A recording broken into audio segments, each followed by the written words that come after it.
जैसे ही वो x ray machine के पास पहुंचता है, वैसे ही एक्सरे मशीन से निकलने वाले सिग्नल से उसकी बॉडी पर काफी ज्यादा हार्म होने लगता है और वो पास में जाकर बहुत सारी पानी की उल्टियां कर देता है। तो पुलिस वाले आकर उसको संभालते हैं और यहाँ पर भी वो अपने जान पहचान के लोगों में जस्टिन का नाम बताता है। अब वैसे तो जस्टिन उसकी सच्चाई के बारे में जान चुकी थी, पर अभी वो उसकी मदद करने के लिए आ जाती है, क्योंकि वो जानती थी कि अगर फैराडे के एलियन होने के बारे में किसी को पता चल जाता तो वो लोग फैराडे को पकड़कर उसके ऊपर बहुत खतरनाक एक्सपेरिमेंट्स करते। अब फैराडे को छुड़वाकर जस्टिन उसको अपने घर में ही लेकर जा रही थी, क्योंकि कहीं न कहीं अब वो फैराडे की मदद करना चाहती है। तो फैराडे जस्टिन को बताता भी है कि असल में उसे जस्टिन की मदद न्यूक्लियर फ्यूजन प्लाज्मा मॉडल बनाने के लिए है, जो कि एनर्जी का एक लिमिटलेस सोर्स था। अपनी रिसर्च को छोड़ने से पहले खुद जस्टिन भी उसके ऊपर वर्क कर रही थी और वो लगभग उस काम को खत्म कर चुकी थी। वहीं क्ले उस आदमी को ढूंढते हुए अलास्का के जंगलों में पहुंच गया था। तो जैसे ही वो जंगल में मौजूद एक घर के पास जाता है, वैसे ही ग्रॉगरी नाम का एक बूढ़ा आदमी उसके ऊपर अटैक करके उसको बेहोश कर देता है। इसके बाद जब क्ले की आंख खुलती है तो वो ग्रॉगरी के घर के अंदर चेयर से बंधा हुआ था और ग्रॉगरी उससे जानना चाहता था कि उस जगह पर क्यों आया है। पर जैसे ही क्ले उसको सिग्नल वाले टोर्नेडो के बारे में बताता है, वैसे ही ग्रॉगरी डरते हुए एलियन और ह्यूमन की लड़ाई के बारे में कुछ बातें करने लगता है और बाद में गन से खुद को ही शूट करके खत्म कर लेता है।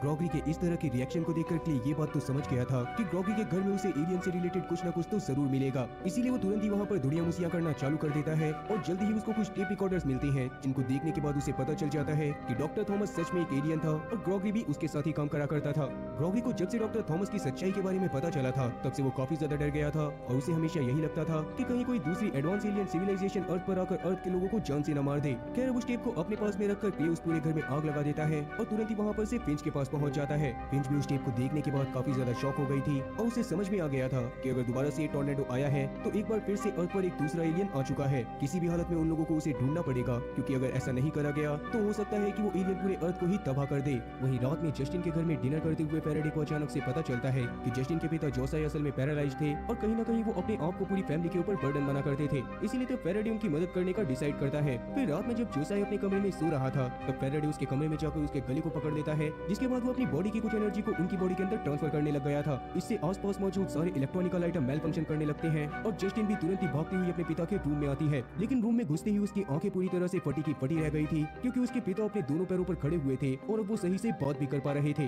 पर क्योंकि अभी फैराडे की एनर्जी पूरी तरह से डाउन हो गई थी, इसीलिए वो जमीन पर पड़ा होता है। पर तभी अचानक से उसकी बॉडी से अजीब सा ब्लैक सब्सटेंस बाहर आता है, जो कि अगले ही पल हवा में उड़कर एवेपोरेट हो गया था। फैराडे भी अब अगले दिन तक पूरी तरह से सही हो जाता है और अब जस्टिन भी सुबह सुबह मॉली को जोसाई के भरोसे छोड़कर फैराडे के साथ सिएटल की तरफ निकल जाती है। लेकिन रास्ते में जस्टिन को समझ में नहीं आ रहा होता कि अगर उन्हें थॉमस की टेक्नोलॉजी मिल भी गई तो बिना सोर्स ऑफ एनर्जी के वो उसको चालू कैसे करेंगे। इस पर फैराडे कार रुकवाकर जस्टिन को पास में पड़ी हुई एक खराब ऑयल डेकर मशीन के पास लेकर जाता है और अपने पास में से एक लोटस जैसा ग्लोइंग डिवाइस निकालकर उस मशीन के अंदर डाल देता है, जिससे अचानक से वो oil decker machine properly work करने लग गई थी। और असल में ये छोटा सा डिवाइस एक तरह का क्वांटम फ्यूजन पावर सोर्स था, जिसकी मदद से लंदन जैसे एक बहुत ही बड़े शहर को एक साल तक बिना किसी दिक्कत के बिजली दी जा सकती थी। लेकिन ये वाला डिवाइस बस एक प्रोटोटाइप था और उसमें लिमिटेड ही पावर थी। पर थॉमस के एल्गोरिथम की मदद से वो इस छोटे से डिवाइस को लिमिटलेस पावर सोर्स में कन्वर्ट कर सकते थे, क्योंकि थॉमस का प्रोजेक्ट एक डिवाइस के साथ साथ एक तरह का ब्लूप्रिंट भी था, जिससे लिमिटलेस सोर्स ऑफ एनर्जी को बनाया जा सकता था। अब आगे चलते हुए वो लोग पास के एक मोटल में रात बिताते हैं, जहाँ बातें करने पर जस्टिन को ये बात पता चलती है कि अर्थ भी अब धीरे धीरे काफी ज्यादा विकसित हो रहा है और अगर इसी तरह से हालात चलते रहे तो आगे आने वाले 2030 तक यहाँ पर गर्मी काफी ज्यादा बढ़ जाएगी और यहाँ का पानी भी पूरी तरह से सूखने लगेगा,